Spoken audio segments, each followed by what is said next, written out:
In this episode of What Were They Thinking, I'll be taking a look at the failures of Mike Milbury as the New York Islanders GM. Mike Milbury may very well be one of the worst GMs ever in NHL history. He made some moves that are still hurting the Islanders to this very day. I'll take a look at some of these moves right now. The first move wasn't actually a trade or a signing. It was the decision to draft Rick DiPietro first overall in the 2000 NHL entry draft when they already had Roberto Luongo in the system. Instead of drafting Rick DiPietro with the first overall pick, they could have went ahead and drafted Danny Heatley or Marian Gaborik with the first overall pick because they already had Roberto Luongo. Yes, Rick DiPietro showed signs early on of being a capable number one goalie, but he couldn't stay healthy after signing that massive contract extension, which leads me to my next point.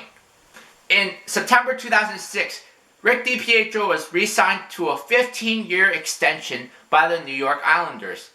At the time, it was the longest term contract signed in the NHL, and it also proved to be one of the worst contracts in NHL history. After the contract extension, Rick DiPietro only appeared in 179 games.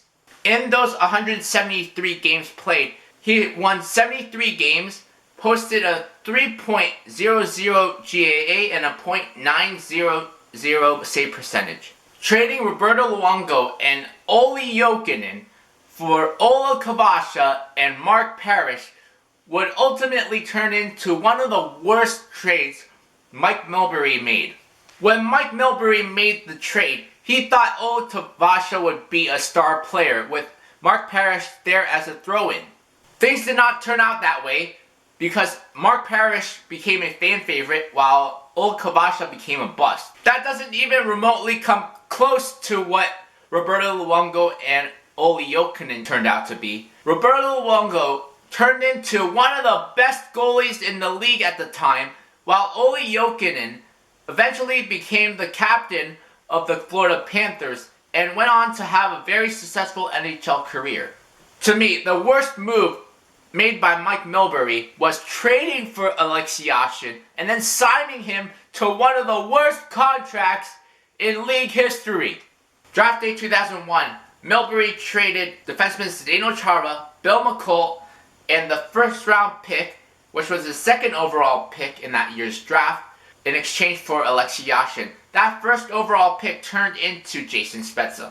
Milbury then went on to re-sign Alexei Yashin to a 10-year, $87.5 million contract. You have to understand, at the time, this contract was a massive deal because no one was getting that type of money. This contract turned into a massive flop, and Yashin never lived up to the expectations of this big, enormous contract. Eventually, after struggling for many years, Alexei Yashin eventually got bought out from his contract. To add insult to injury, Jason Spezza went on to become an all-star caliber center, and Zdeno Chara would become an all-star caliber defenseman. I am not sure what Mike Milbury was thinking when he made any of these moves, but I'm sure that these moves hindered the success of the Islanders for many years. Next episode, I'll be taking a look at Mike O'Connell's reign as GM for the Bruins.